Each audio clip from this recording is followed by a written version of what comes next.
और ये मान ले भीतर से, मन जहां व्यक्ति का है वही वो होता है, शरीर जहां है वहां नहीं।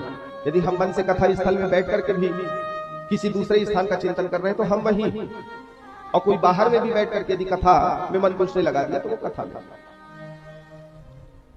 एक कथा थी वृत्त और अवृत्त की, दो संगीत है साथी, एक का नाम वृत्त था, एक का नाम अवृत्त। पूज्य डोंगरे जी ये कथा सुनाया करते थे। तो जब वे दोनों चले, भादों का महीना था, कृष्ण पक्ष की अष्टमी तिथि, बाल कृष्ण लाल का प्राकट्य उत्सव मनाने प्रयागराज में बिंदु माधव भगवान का सुंदर दर्शन करेंगे, ये इच्छा लेकर के चले। रात्रि का समय था, जब मार्ग में चलते जा रहे थे, अचानक एक गड़िका का स्थान था, वैश्यालय था, और वहां चलते चलते एक सखा रुक गया, अवृत्त नाम था, और उसने अपने मित्र से कहा, बोले देख भाई, इतनी जोर से बिजली चमक रही है, बिजली कड़क रही है, और अब तो मेरे जाने की इच्छा नहीं होती मंदिर की ओर। उसने कहा, कैसी बात करते हो जी, दोनों मन बना करके चले, भगवान का सुंदर दर्शन करेंगे, जन्माष्टमी का उत्सव मनाएंगे। बोले नहीं, तुमको जाना है तो जाओ, मेरे को तो थोड़ा भय लगता है, बादल गरज रहा है, बिजलियां चमक रही है, कहीं कोई अनहोनी ना हो जाए। तो उसने जब ऐसा कहा तो उसके मित्र ने देखा कि सामने में गड़िकालय था, वो समझ गया, अच्छा ये इधर देख लिया, इसलिए अब आगे नहीं बढ़ना चाहता। उसने कहा, भाई तेरे मन की इच्छा तू जान, मैं तो जो संकल्प लेकर के चला था, मैं भगवान के दर्शन कर जाऊंगा। और वो अकेले यात्रा करते हुए भगवान के मंदिर पहुंच गया, ये वैश्यालय में रुके। उधर जब उनका सखा भगवान के मंदिर पहुंचा, मंदिर में जन्माष्टमी का उत्सव था, सुंदर सब तैयारी में लगे थे, मटकियां बांधी जा रही थी, केले के बंधनवार, आम्रपत्र का तोरण आदि सब सजाई जा रही थी, प्रसाद का निर्माण कर रहे थे, चहल पहल मची हुई थी भारी। लेकिन जो पहुंचा वो सोचने लगा कि देखो तो, मैं तो अकेले यहां चला आया, और मेरा मित्र कैसा सुंदर अपने मन की मान करके वहीं रुक गया, वो तो संसार का सुख भोग रहा होगा, वहां बढ़िया नृत्य चल रहा होगा, गीत चल रहे होंगे, कोई नाच रही होगी, उसका नृत्य देख रहा होगा, संसार का असली सुख तो वो पा रहा है, और मैं कहा यहां झक मारने आ गया। ये उसके मन में आया,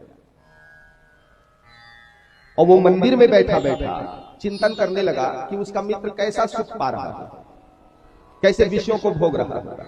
उसकी ये दशा जो मंदिर में थे, और उसका जो मित्र रुक गया था वैश्यालय में, उसने वो रुक तो गया मन के प्रमाद में, लेकिन थोड़ी देर में देखा मदिरा सेवन किए हुए अभद्र पुरुष दुर्जन वहां आने लगे, कोई गाली गलौज करने लगा, कोई अपशब्द कहने लगा, ऊट पटांग वस्त्र धारण किए हुए, चाकू छुरी हाथ में लिए हुए, गंदे भद्दे अश्लील गीत वहां चलने लगे। वो वैश्यालय में रुक करके सोचने लगा, देखो तो मेरी दुर्दशा, मेरा दुर्भाग्य, मेरा मित्र कितना सुंदर भगवान के दर्शन को गया है, जन्माष्टमी का पावन पर्व, वहां भय प्रगट कृपाला दीन दयाला कौशल्या हितकारी संत महंत सज्जन सब भगवान की पुकार करेंगे, भगवान को पुकारेंगे, ढोल छप पखावत मंजीरे मृदंग की ध्वनि होगी, पुष्प बरसाए जाएंगे, दूध दही माखन मिश्री का भोग लगा करके सब चरणामृत का पान करेंगे, कृष्ण कन्हैया लाल की जयकार लगाएंगे।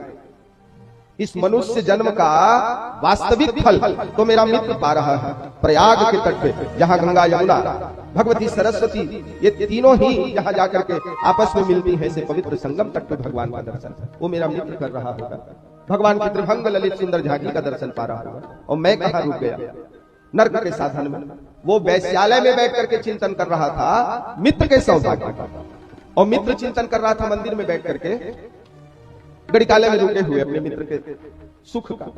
और इसी समय संयोग से भादों का तो महीना था, आकाश में जोर से बादल गरजे, दो बादल आपस में टकराए, बिजली कड़की और गिरी धरती पर, तो संयोग से दोनों मर गए, दोनों पे बिजली गिरी, दोनों मर गए। मंदिर पे रुका हुआ व्यक्ति नरक गया, उसे लेने के लिए यमदूत आए, और वैश्यालय पे रुका हुआ व्यक्ति पहुंच गया भगवान के धाम। बजाओ ताली। चिंतन के कारण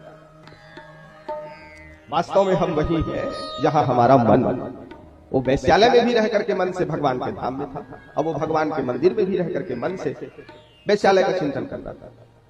तो आप वही है मित्रों माताओं सज्जनों जहां आपका मन।